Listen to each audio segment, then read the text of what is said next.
Campanula carpatica, campanillas, cuando termina el frío invierno y comienza la primavera más cálida, los jardines e interiores de viviendas se invaden de una hermosa flor.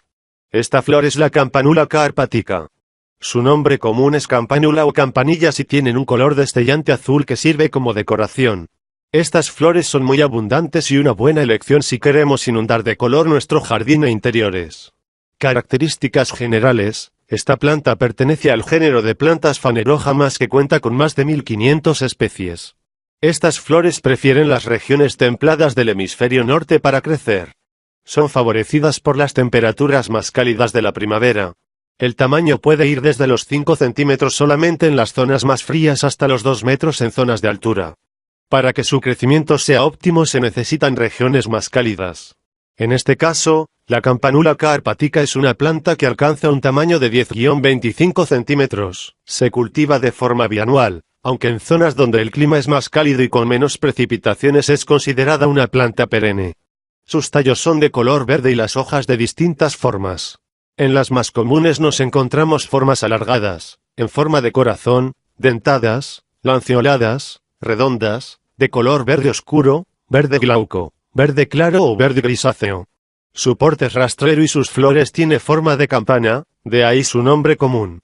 Las flores pueden ser estrelladas, poco colgantes, de color blanco, lila, azul, rosa, violeta o púrpura. Cuando esta planta se encuentra en estado silvestre, crecen en zonas donde el acceso es más complicado. Se encuentran cerca de algunos musgos adheridos a terrenos pedregosos. Por ello, la campanula es considerada una planta pionera por abrir el camino al crecimiento de otras plantas. Requisitos de la campanula carpatica. Gracias a que es una planta con características rústicas, su cuidado y su cultivo no es muy complicado. Se puede cultivar tanto en macetas como en el suelo. Es importante que la ubicación en la que la pongamos tenga sombra. Los rayos del sol pueden ser muy dañinos para sus tejidos y acabar muriendo. En cuanto al riego, necesita de abundante riego, sobre todo en la época más cálida, pero sin llegar al encharcamiento. Es preferible que la planta se mantenga siempre con un nivel de humedad adecuado. Para la época de temperaturas más altas, es aconsejable alternar los riegos con abono líquido. Para el resto del año es mejor no abonarlas. En las épocas de mayor frío es mejor regarlas menos para que no se llegue a encharcar. Se puede emplear un pulverizador para regar suavemente y mantener la humedad. Es importante que el mantillo permanezca húmedo para que la planta pueda adquirir sus nutrientes. Si queremos utilizar otra cosa que no sea mantillo, podemos utilizar un plato con piedras y agua y colocar encima la maceta. Debemos tener cuidado con que el agua no esté en contacto con la base de la maceta. Floración y poda de las campanillas. La campanilla o campanula carpatica comienza a florecer cuando llegan las temperaturas más altas de la primavera. Aunque es su época de crecimiento, es en verano cuando alcanza su máximo esplendor. Es aconsejable podarla para que su floración siga de manera continua durante todo el verano. La poda debe realizarse conforme se empiezan las flores a marchitar. Para ello, utilizaremos unas tijeras de hojas bien afiladas para evitar dañar los tallos. Los expertos recomiendan desinfectar los instrumentos que se utilizan para llevar a cabo la poda. Esto se hace calentándolos al fuego. Así evitaremos que los tallos cortados se infecten de alguna manera. La poda debe dejar a las ramas de las plantas con una altura de 7 centímetros. Al desinfectar nuestros objetos estaremos dándole a la campanula más fuerza y vigor para estar lista en su próxima época de crecimiento.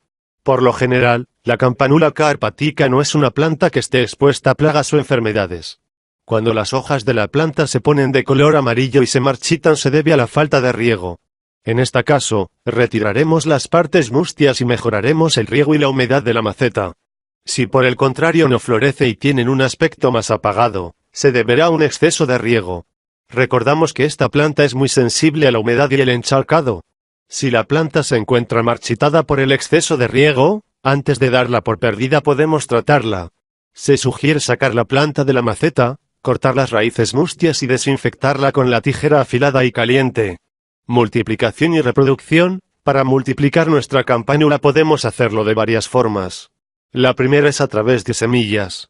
Esta forma de reproducción es la menos indicada y recomendada, puesto que con las modificaciones genéticas que posee la especie es probable que obtengamos plantas que son diferentes a la planta madre. La segunda forma y la más conveniente es por esquejes. Usamos los tallos que extraemos de otras plantas para reproducirla. Los esquejes deben ser de unos 10 centímetros de largo. Retiramos las hojas más bajas con un instrumento bien afilado. Después colocamos el extremo que hemos cortado lo más cerca posible del nudo. Esto se hace para favorecer el nacimiento de las raíces. También podemos utilizar un rizógeno. Por otro lado, en una nueva maceta, preparamos un compost hecho de turba y arena gruesa para plantar los esquejes. Una vez los colocamos, cubrimos la macera con una bolsa de plástico para evitar su contaminación. Es importante que la planta se encuentre a unos 15 grados de temperatura y a la sombra. De lo contrario no podrá sobrevivir. La aparición de nuevos brotes nos indicará que la reproducción ha sido todo un éxito. Es entonces cuando podremos quitar la bolsa y colocar la maceta en un lugar más iluminado.